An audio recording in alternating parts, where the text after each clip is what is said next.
The best trained tactical team in Spain walks into this building. Every single one of them dies. And that's the part that should scare you, because this isn't the ending, it's the setup. These aren't civilians trapped in an apartment. These are professionals. The people you call when everything else has already gone wrong. Fully armed, fully trained, completely prepared. It doesn't matter. And if they couldn't survive, you wouldn't either. Within hours, everything they trust starts falling apart. Every rule they thought would keep them alive simply stops working. Not because they're careless, not because they run out of bullets, but because they're fighting something they were never trained to understand. Every instinct you'd rely on to stay alive becomes the reason you die. By the time you realize what this building is actually hiding, it's already too late. So let's get into it.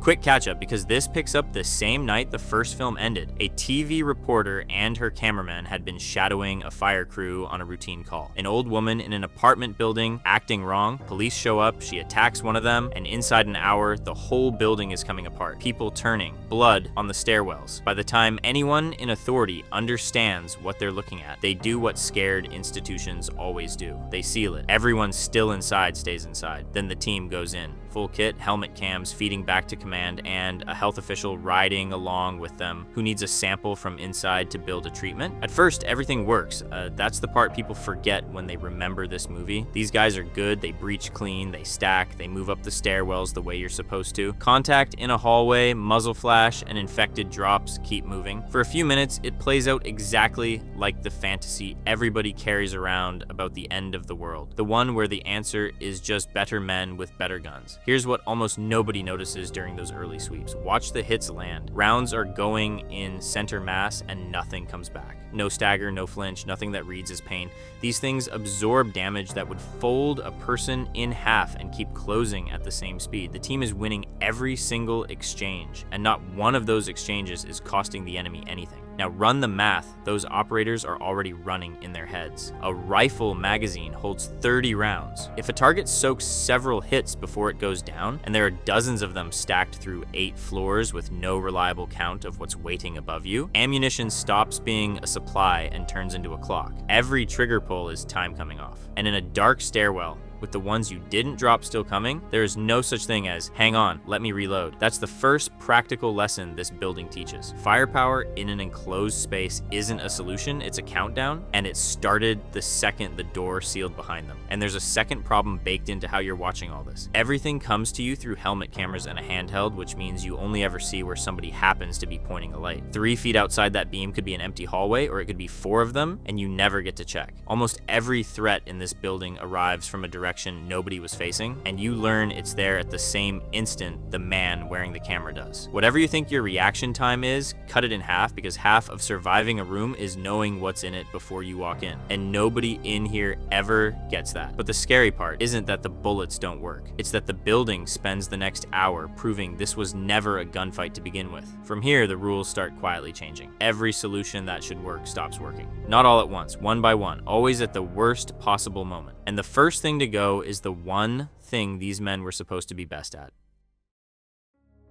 Watch what happens when one of them gets bitten. It goes down the way you'd expect. A scrum with the infected. An operator comes out torn up, and he starts changing right there in the room. Everybody knows the rule. Bite means turn. Every instinct in that hallway says handle it the way you handle any threat. Weapon up, end it before it becomes one of them. The health official doesn't do that. He pulls out a rosary and starts to pray. And the thing the operator is turning into stops. It recoils from the words. It flinches from the crucifix. It reacts to a prayer the way it should have been reacting to gunfire all night. He backs the turning man into a room and holds him there with nothing but the right. It works better than a locked door, because the specialist was never a doctor. His name is Owen, he's a priest, and the Vatican sent him. And the infection, the outbreak, the patient zero, the thing that has moved and spread and behaved exactly like a virus for this entire story isn't one. It's a possession. Now here's what that reveal does to everything you already watched, and it's the nastiest trick in the film. Every clean, competent clear, every infected they dropped, every hallway they took, all of it was the team confidently winning a fight that was never the real fight. They were solving the wrong problem with beauty beautiful precision. And precision aimed at the wrong problem is just a faster way to lose. There's a practical consequence stacked underneath, and it's the ugliest number in the movie. Every man who goes down doesn't leave the fight. He joins the other side. 6 go in, 1 gets tagged, and now it's 5 against everything plus 1 because your teammate is about to point his rage at you. In a normal fight, a casualty is a subtraction. In this building, a casualty is a transfer. There's no medic, no evac, no version where the guy comes back to you. Nobody in here even gets the mercy of a slow infection either, the kind that gives you an afternoon to say something. It's a scuffle in a hallway, and then he's on the other side of it. And that's why the math in here can't be won with better shooting. You cannot kill your way out of a fight where the enemy gets stronger every time you lose somebody. So the single most effective weapon in that entire building is a prayer, and most of the men holding rifles couldn't even recite it. And that's a worse position than it sounds because of how that weapon works. A rifle can be handed to anybody. Ammunition can be split 6 ways. This can't. The right depends on the man performing it, which means the only functioning defense in the building has exactly 1 operator, walks at 1 man's speed, and can only ever be in 1 room at a time. Everyone else is escorting it. The second Owen goes down or gets separated or is 3 floors below where he's needed, the whole team drops back to carrying tools that were already proven useless in the first 20 minutes. They're not a fire team anymore. They're a delivery system for 1 guy, and none of them signed up understanding that, which raises a question nobody outside that building has thought about yet. If this was never a virus, then the seal around the building isn't protecting anybody, so what exactly did they lock the doors on?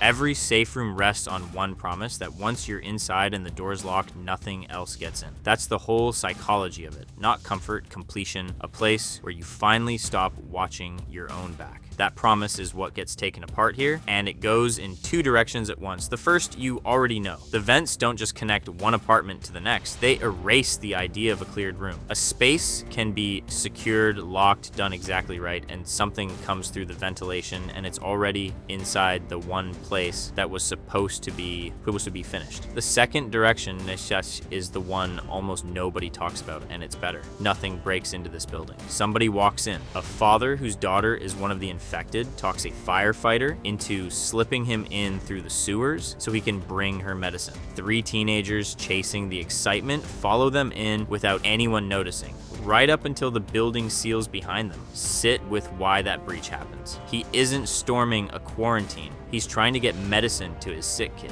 The most human impulse there is a parent who can't stand to leave his daughter sealed inside a building to die alone. Punches a clean hole straight through a government containment. The seal didn't fail because someone attacked it. It failed because somebody loved a person on the wrong side of the wall, and no barrier ever built accounts for that. Then the consequences arrive fast, and they're not supernatural at all. Now there are terrified civilians loose in a blacked out building alongside an armed team that doesn't know they exist. In the dark, with everyone certain the next shape they see is infected, people start dying to each other. A firefighter shot by accident, an operator killed by a panicked kid. That's the practical part worth taking with you, because it's the part every survival plan skips. In a sealed, blacked out, terrified space, the other survivors become a threat, and you become one to them. Confusion racks up bodies almost as fast as the infection does. It's what happens when the information dies before the people do. And notice that nobody in this building ever solves the basic problem underneath it, which is telling each other apart in the dark. No signal, no phrase,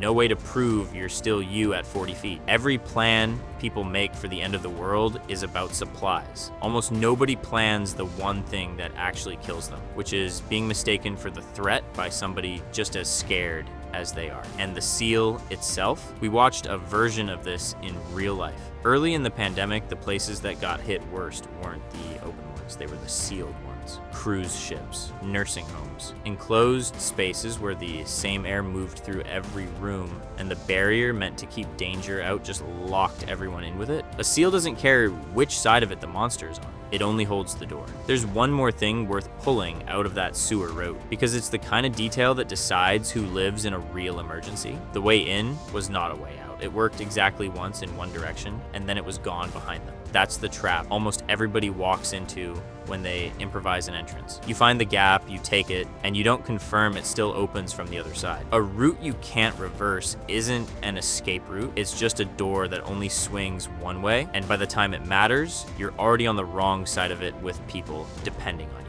So the building is a trap. That much is clear by now. What isn't clear yet is that it didn't become one by accident. Somebody made this happen, and they're still lying about why. There's a lie sitting under this entire operation, and it's been there since before the first boot hit the stairwell. The mission: contain it, get the sample, help build the cure. That's the promise that justified sending people into a sealed building full of infected. There's a point to all of it. There's a treatment waiting at the end. There is no treatment. And the second that's gone, everyone's situation changes shape. No cure coming means nobody in that building was ever going to be saved. No antidote being rushed to the scene. No lab working toward a good ending. The thing that kept everybody moving forward was a story someone told to get the door open. What Owen actually needs is a blood sample from patient 0, a girl named Tristana Medeiros, and he needs it for the church. Underneath all the medical language, this whole nightmare traces back to a Vatican investigation into a possessed girl that went catastrophically wrong. Someone tried to pin the possession down as something biological, something they could isolate, study, contain. The experiment mutated it, made it transferable, made it spread. Here's the small moment that confirms it, and a lot of people skate right past it. The first priest had already drawn a sample of the girl's blood before he died, and the team finds it. Owen holds a right over the vial, and the blood catches fire on its own. No match, no spark, it just burns because of what's living in it. Then it's gone, which is why they now need a fresh sample from the girl herself.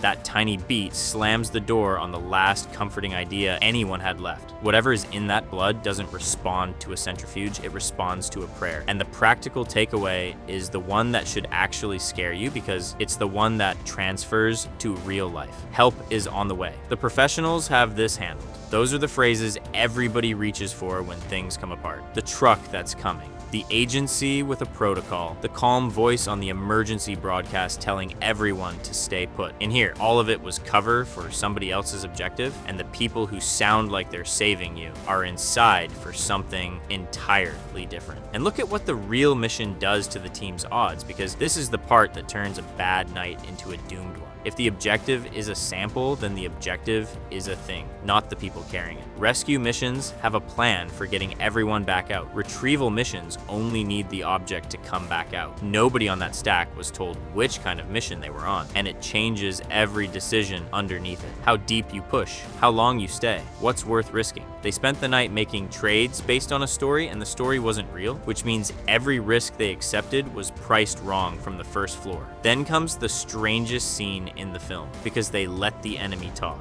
One of the teenagers gets bitten and possessed, and Owen realizes the thing riding that kid can be made to answer. He runs the right, and it responds through the boy's mouth, not in sentences, in riddles. Patient 0 is in the highest, and something about the light, that the light blinds them. And picture what that scene actually is. A priest leaning over a kid who wandered into this building on a dare, keeping a possession running a little longer because it's the only source of information left. Every answer costs the boy something. They take the answers anyway. But the demon isn't being helpful. Every word it gives him is true and bait at the same time. It's handing Owen a truth shaped precisely to walk his team into the most dangerous room in the building. Owen works out what in the highest means. The penthouse, the floor they already cleared. They searched it with the lights on. And that's the part that should stop you cold. Why would that matter? Your eyes have spent your entire life telling you the truth. Light means safety. You clear a room by lighting it up. You relax the moment you can see. It's one of the most basic instincts a person has, and almost no horror movie ever thinks to touch it. This one weaponizes it. In that penthouse, there's a version of the creature and an entire hidden space that does not exist to the naked eye. Stand in the room with the lights blazing, stare straight at the spot, and you see an ordinary, empty apartment. Nothing there. Everything your eyes were built to trust says it's safe. So the only way to reach the truth is to blind yourself on purpose, kill the lights, and through the green wash of a night vision camera,